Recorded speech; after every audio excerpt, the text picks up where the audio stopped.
अस्सलाम वालेकुम गाइस, उम्मीद है कि आप सब खैरियत से होंगे। मेरा बच्चा कुछ नहीं खाता।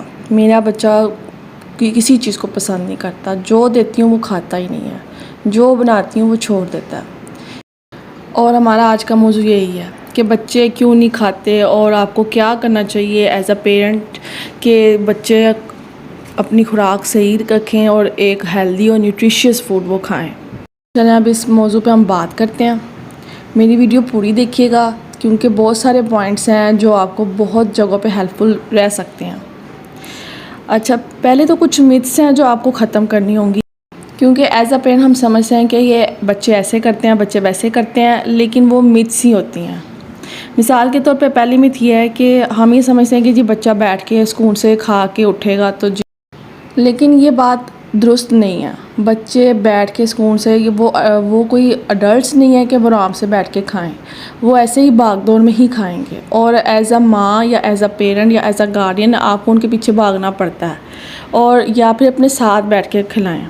दूसरी मिथ ये है कि हम ये समझते हैं कि जी आप एक टाइम उसको खाना देंगे वो पूरी रोटी खा लेगा, जो भी आप उसको चावल की प्लेट देंगे वो पूरी खा लेगा, लेकिन ऐसा नहीं होता। बच्चे हमेशा पोर्शंस में ही खाते हैं क्योंकि उनका टमी छोटा होता है, तो उनके जो मील पोर्शन होते हैं वो भी स्मॉल होते हैं।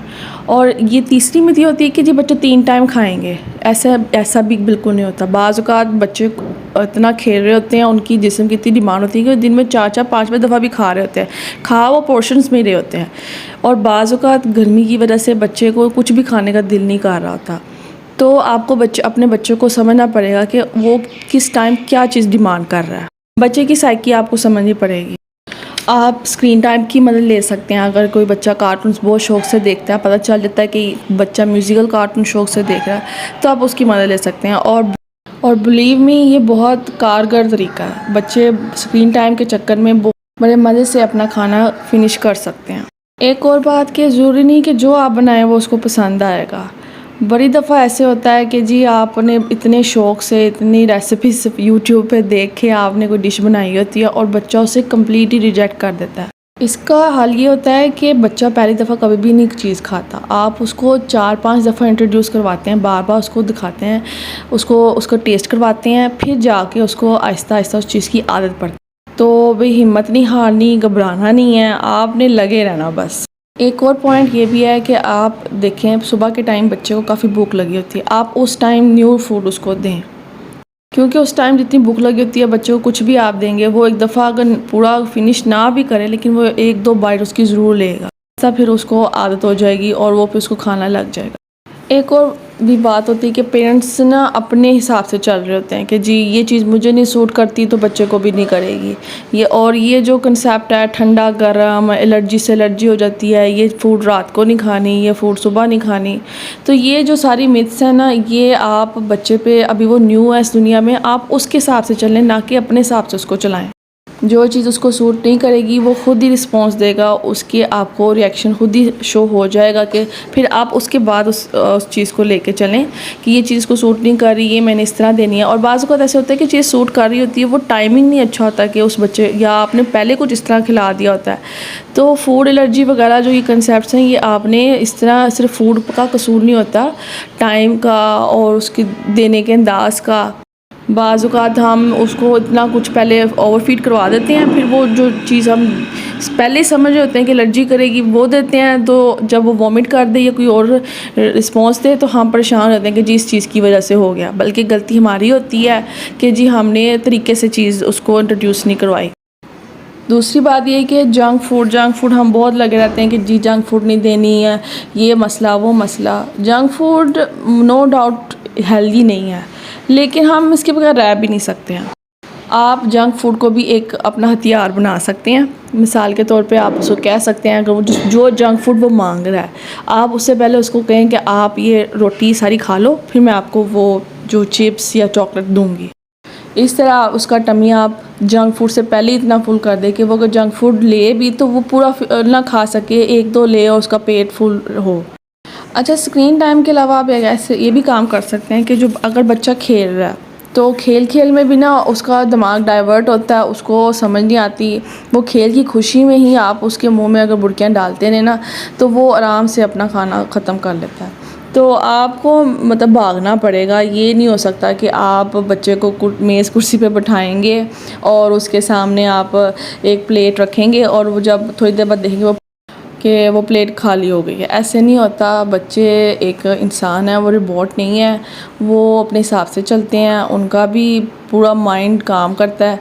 तो आप एज अ पेरेंट बनना बहुत आसान है, लेकिन इस ड्यूटी को निभाना बहुत मुश्किल है। किसी भी चीज़ के बारे में ये कहना कि जी ये बच्चा मेरा बिल्कुल नहीं खाता, ये कहने से पहले आपको चाहिए कि पहले आप उसको 4-5 दफ़ा दे के देखें कि वो खाता भी है कि नहीं। और ये नहीं कि एक ही टाइम देगा, किसी दिन आपने सुबह नाश्ते में दे दिया और किसी दिन आपने रात को दे दिया, तो उस हिसाब से चलें आप उसको लेके।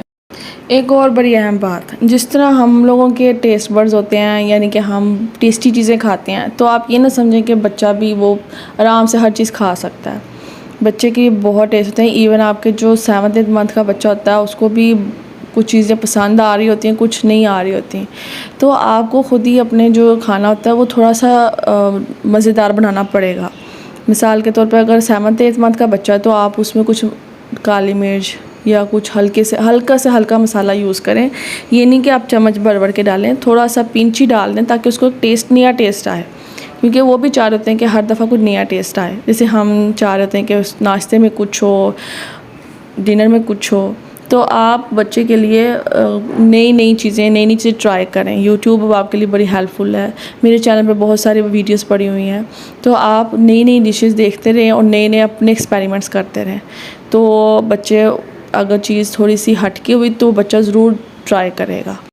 और ये ना करें कि अगर आपने सुबह एक चीज़ बना लिया है तो आप वही चीज़ नाश्ते में भी दे रहे हैं, लंच में भी दे रहे हैं और डिनर में भी दे रहे हैं। ऐसे अगर आप करेंगे तो बच्चा उस चीज़ से इतना को बोर हो जाएगा कि वो अगले 6-7 महीने उसको मुंह भी नहीं लगाएगा। तो कोशिश करें, अगर मिसाल के तौर पर अगर आपने सुबह दलिया बनाया है, ठीक है, तो आप दोपहर में उसमें आप केला मिक्स कर दें और रात को आप वो उसी दलिए में, जो रात को आपने दलिया का पोर्शन देना है, उसमें आप कोई और फ्रूट ऐड कर लें, कोई और फ्लेवर ऐड कर लें। तो इस तरीके से बच्चे को लगेगा कि ये डिफरेंट चीज़ है सुबह से।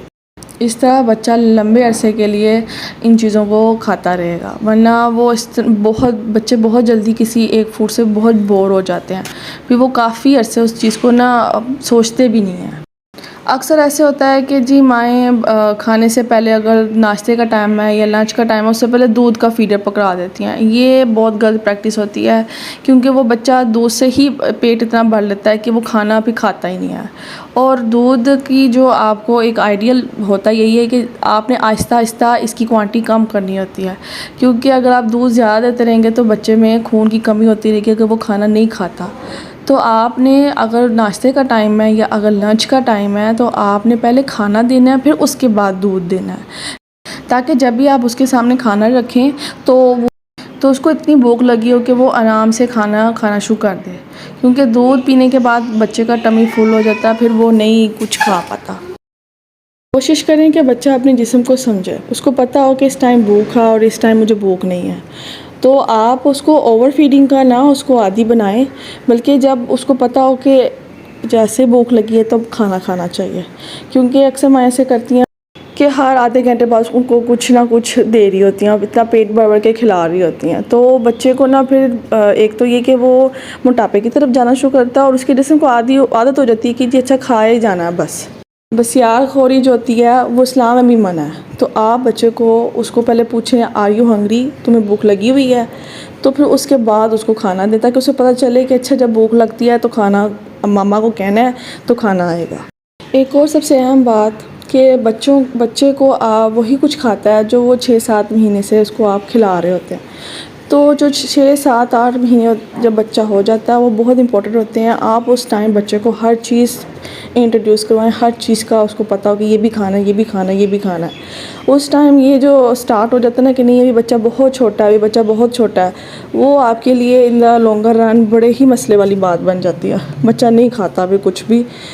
पाकिस्तानी कल्चर में रोटी बहुत अहम है। तो आप अगर 6-7 महीने के बच्चे को रोटी वगैरह देना शुरू कर देते हैं तो वो हमेशा रोटी समझेगा कि जी यही मेन मील है, तो ये खाना ही खाना है। ये आप इस तरह नहीं कि प्रॉपर रोटी बुर्कियाँ बना के 6-7 महीने के बच्चे को दें, लेकिन आप उसको छोटा छोटा चूड़ा करके दें ताकि आहिस्ता आहिस्ता उसको आदत पड़े। अब मैं कुछ रिसर्चर्स के पॉइंट्स आपसे शेयर कर लेती हूँ। कहा यह जाता है कि बच्चे को फ़ूड टच करने देना चाहिए, उन्हें रोकना नहीं चाहिए कि नहीं ऐसे नहीं करो। अगर वो फूड के साथ खेलते हैं तो आप उन्हें ये करने दें। ये एक फ़ेज़ है जिसमें से आपको गुजरना पड़ेगा। नो डाउट ये काफ़ी मुश्किल होता है, लेकिन बच्चे ने भी क्योंकि ये उसकी एक्सप्लोरेशन की फ़ेज़।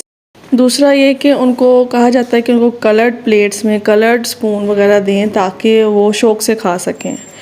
और इसमें एक और पॉइंट है कि आप जगह बदल बदल के दें, कभी आप टेबल पे दे दें, कभी आप बेड पे दे दें। अहम ये बात है ताकि आप नई कोशिश करें कि रोटी भी हो, फ्रूट्स भी हों, वेजिटेबल्स भी हों, कुछ स्वीट डिश भी हो, ताकि एक पूरे दिन में उसके अंदर हर तरह का न्यूट्रिएंट जाए। ये थे मेरे कुछ पॉइंट्स जो मैंने अपने एक्सपीरियंस से सीखा है। उम्मीद है कि आपको मेरी वीडियो पसंद आई होगी और हेल्पफुल रही होगी। किसी भी तरीके से अगर ये वीडियो आपके लिए हेल्पफुल रही है तो आप मेरी वीडियो को लाइक और शेयर कर दें और मेरे चैनल को सब्सक्राइब कर दें। बहुत शुक्रिया।